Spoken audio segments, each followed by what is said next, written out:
Welcome everyone back to the European Journeyman save. In today's episode, we have a Champions League fixture against Real Madrid and then a league fixture against Midtjylland. This isn't the first game in the Champions League, but it is pretty much the biggest one.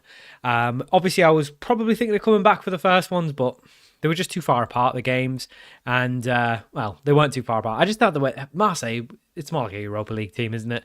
Napoli, yeah, probably more like a Champions League team. But then I thought, let's just come back for Real Madrid. It's a big, big club. So as you can see, not a very good start. We lost to Midtjylland and then drew with Vale, who were newly promoted, so quite a poor start. We then beat Copenhagen 4-1 and went on a very good run of winning every game since. So we are sitting top of the league. Champions League not going as well. I think there's a very clear gap. We did lose 1-0 to Marseille. That was disappointing because we were holding on pretty well, but we were holding on. We then had a 3-1 away loss to Napoli as well. We actually took the lead in that game through Albertenjo, but unfortunately did go behind. We've also progressed in the cup, so we are in the fourth round. We beat some low league side. We have to rely on a Liam Delap 93rd minute winner though to get there, so it's been a little bit of a mixed bag. As you can see, clean sheets are not bad. We're not conceding too many goals, scoring decent amounts. Weirdly enough, our centre-back's our top goal scorer. Not really sure how that's happened. We haven't really changed anything to do with set pieces or anything like that. But all of a sudden, he's got 7 and 12. And it's all in the league as well. He hasn't scored anywhere else. So I don't know why he's scoring so many in the league. It's a little bit odd. As you can see, we are doing okay for goals. Trincao has been a very, very good signing. Obviously, you signed him on a free. 6 goals, 6 assists already. We have done a little bit of business since you last left us. So, obviously, we didn't do... we did all the preseason stuff. We didn't do any of the transfers after the start of the season. So, 20th of July was about where we left. So, a couple of boys have joined us. Let's see, has anyone else left us? Yeah, a couple of lefters. So Mila Griffiths just didn't really have a place in the squad, so he's went out on loan to Wolves for the season. Regan Heskey also went to Wolves, but on a permanent. He was very good for us last year, but I think we just had too many players, so he's gone to Wolves in the Championship for 4.4 million. Christian Poulsen, again, just couldn't really fit him in the squad. Too many strikers. He's went on a season-long loan to Silkeborg in our league. He's got 2 and 5. Really quite a bad rating though, but he scored 2, so he can't be that bad. And then Mikael Kanagaard was kicking up a fuss that he wasn't getting played, which is fair enough. He's barely featured since we've come in, so we sold him for £3 million to Frankfurt, where he's not played a game. So he's playing even less, so I'm sure he's buzzing. The 3 players that we've brought in, Joel Lopez is a 25-year-old Argentinian right back. He joins us for £7 million from San Lorenzo. He's been decent. Alexis Albertenjo, who I talked about, but I don't know if you've actually seen him before. He joins us. He is a Wunderkind. 20-year-old Argentinian striker. Very good start. 3 goals, 4 assists in 10 games in the league. And then Alejandro Ruiz is a left back. Joins us for a very decent figure, £15.25 million from Vallecano in Spain. Been playing in La Liga in the second tier pretty consistently. He's came in and done a decent job. He's our new left back, 23-year-old Spanish boy. We've extended contracts for pretty much everyone. So everyone's out of anyone that was out of contract has been extended. The only people who are still out of contract is Sangare, who's out of contract at the end of the season at 33, and he's kind of regressing a little bit. I'm probably just going to have him for the season. Eric Carl's out of contract in December of 2032, so we'll probably just let that expire as well. But everyone else is under contract for longer than that. So I think, like I say, we are top of the league. Just the 1 draw and 1 loss, which was our opening 2 games. Since then, we've went on a 10-game winning run. Copenhagen have definitely dropped off this season. 2 draws and 3 losses in their 12. Weirdly, Norgeland have been quite good. Just the 1 loss for them, which was to us. They've drew games and won quite a lot as well. They do tend to keep clean sheets quite a lot. And we only put 2 past them. So they're not a bad side. Champions League, of course, we're like nearly bottom. We're not rock bottom, but it's very tough. I mean, you look at this. We've got teams like Juventus and Ajax who aren't in the top 24. St. Gallen, who did offer us a job, who offered us an interview. We didn't offer us the job there and there. So clearly things haven't been going that bad since they didn't offer me the job. But there you go. No job offers since you were last with us. We are kind of just spinning the wheels a little bit. We are probably the best team in the league now. Financially, things are good. Debts aren't really too high. Sponsorships are pretty decent. Not amazing, but decent. The squad's pretty good. We don't really have enough money to go and buy really good players. We probably don't have enough money to, let's sell these. £1 million there. 419. I always sell them. I always just sell them straight away. I'm here. I'm at the club. I might as well make the money. Not let some other manager get the money. So, yeah, we're kind of just going around, but I think we are making progress. It's just, at this point, it's quite small progress. We are still a 3-star club, even though we've got really good facilities, a decent stadium. So I don't really know what's holding us back from getting higher. I guess it's just winning stuff. But manager-wise, like I say, we are on a month-to-month thing now, so we're just kind of readily available. It doesn't cost anything. In terms of jobs, this season there hasn't really been much sackings just yet. Obviously there's some teams in France that are underperforming, but not really. I guess France, all the good ones are kind of sitting at the top, so they're probably quite happy. Bundesliga, maybe a little bit different. Mönchengladbach and Cologne, Hertha Berlin, maybe Bayer Leverkusen, maybe Leipzig, maybe underperforming, but it's probably too early for the sackings yet. Mainz are really underperforming. So in terms of like jobs we'd want, those are obviously the 2 leagues we're really aiming for. Eredivisie, Russia, I think, Croatia as well. We can pretty much not bothered about them. So yeah, in terms of clubs that could come available, I guess Reims would be okay. Mainz, I think we just need to move to a big league. I don't necessarily think we need to hold out for a 4-star, 4.5-star club, anything like that. I don't think we're going to be probably getting any of these massive clubs come in for us. As long as we can get some sort of 3.5-star-ish club that's maybe in France or Germany, I think we could come in and do a good job. Probably don't want to accept a team in the 2nd division, but if it was a big club, it's not necessarily to say I would, if something like, I don't know, Wolfsburg got relegated or something, you wouldn't say no. Or even Hanover. I mean, you would run rapid in the 2nd tier. So it's to consider, but yeah, nothing really come up available yet. We are on a month-to-month deal, so you'd expect us to do okay. One thing that I've learnt about that I didn't know on Football Manager, so keep this in mind if you're doing any sort of European stuff or Journeyman stuff yourself. Adaptability makes a big difference. If you've got good adaptability, you're more likely to get job offers from countries in different leagues than either the one you speak or the one you're managing in. So that's probably why I haven't had a lot of job offers, and it's taken a while to get job offers at times. So I'm going to keep that in mind for future saves. But yeah, I mean, we're happy where we are. We are still making progress. We just need to keep getting this reputation up, and up. And hopefully we will get a big club come in for us. And then when we do move, we won't be, doing a massive rebuild. We're coming into probably a fairly decent squad. So yeah, but like I say, nothing really too good available yet. I guess Kiel in the 2nd tier of Bundesliga. But if you look at them, I mean, it's a 450k wage bill. It's less than what we have. So there's no reason to jump for stuff like that. And we haven't been getting offers anyway, so it doesn't really matter. We're probably above that now, so you're probably looking at teams like this. AZ, probably we don't really need to go to Eredivisie. Brendan Rodgers, go on, son. I mean, he's not doing very well, is he? Because it's insecure, but there you go. So yeah, so that's pretty much what's going on. But we don't need to worry about that because we're still at AGF and we've got a big fixture. Our first Champions League game on camera against Real Madrid. We're probably getting whacked. I'm not going to lie. Both our right backs have been injured recently. So Mikel Fischer's having to deputise there. Not great. Mark Ndali's been very good. He had a very poor start and I was wondering if I'd made a big error signing him. But since then, he's been immense. So sometimes it just takes a couple games. Slotziger also been very good. Ekshkabe been very good. And a very surprising one, Nick Ullum is all of a sudden a wonder kid. Even though his potential isn't that high, he's a wonder kid, even though he's kind of regressing in a lot of stuff, weirdly. But yeah, he's come in and he's been quite good. Just the 1 assist, but he's playing well. He's on a 7.15 average rating. Harvey Elliott's actually been injured. And if Al Ittihad want to come in and spend loads of money on him, I would let him go. Nick Ullum's been good. Trincão's been good. Biancheri's been moved over to the left. Been pretty much the same, really. Maybe goal contribute. Yeah, about that. Yeah, you'd say if you get to about, what would that be? 5 and 15, that would be about right. So he might be actually doing a little bit better this season than he has the last season. So good stuff there. Cameron Archer, he's never a massive goal scorer, but 5 and 12 is still decent. Albertengo's been good, like I say, the 3 and 10. He's lots of assists for him as well. Liam Delap has been a big disappointment. He is not good. He's not scored.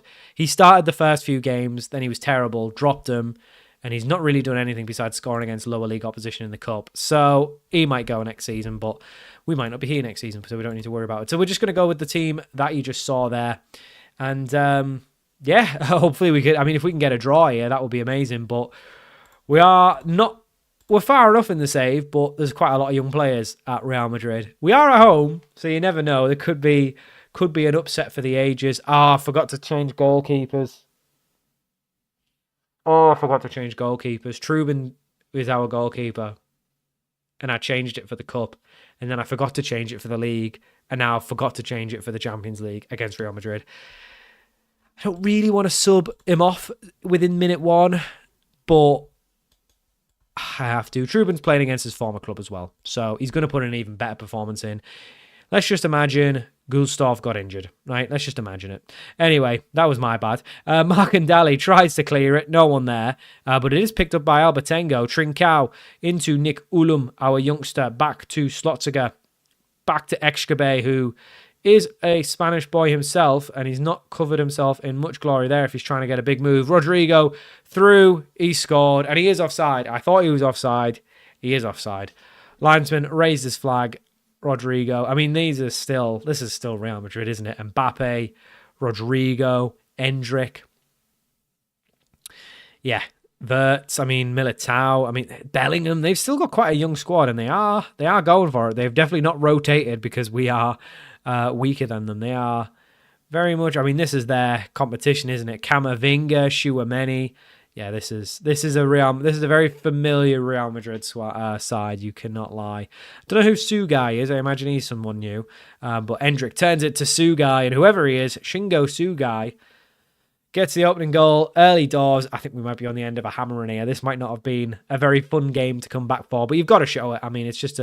It's an unbelievable fixture. Even if we don't win, if we get a draw, that would be unbelievable. Trincao, Biancheri, open goal. Oh, it felt a Marcandali and he couldn't get on it. It just went past him. That should have been a goal. That really should have been a goal. Well done, Slotziger, who is wearing the armband these days. He is our skip. He's been good. Like I say, 7 goals and 12 from a centre-back is unbelievable stuff. And to be honest, his defending's been pretty good. It's 2-0. Endrick, 2-0. It's going to be a long night, I think. I don't think it really made a difference bringing the keeper in, did it? Probably didn't need to do that. There is a gap. There is certainly a gap. And this is why we kind of need to move on now. We're probably not winning the Champions League with AGF. We'd probably have to be here for, what, 20 seasons or something like that to get close to winning it. Yeah, it's going to be tough. It's going to be tough. Anyway.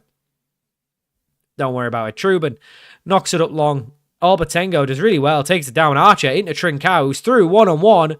It's a poor finish from Trincao. Honestly, should be doing a lot better. Albertengo's done really well there, actually, to get on the end of it. But, yeah, it's quite poor from Trincao. Nick Ullum into Trincao, into Albertengo on the turn.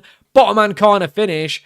Oh, you wouldn't do that. It was if it's an inch offside, doesn't matter. We've just scored against Real Madrid. You've got to let it go. A youngster like Albertengo as well. Oh, ref. Trash can for a heart. Trash can for a heart. He's ruled it offside. I just think you let it go because we're obviously not winning anyway, so it doesn't really matter. Right, anyway. It's only their 23rd minute. This is going to be a long game. This is going to be a lot of highlights because we are just going to be facing it. Now, you could say, well, why not change tactic or something? I never change tactic. It's coward. It's coward moves to play like a back six or something. And also, you lose anyway. It really doesn't matter. You might as well just go for it.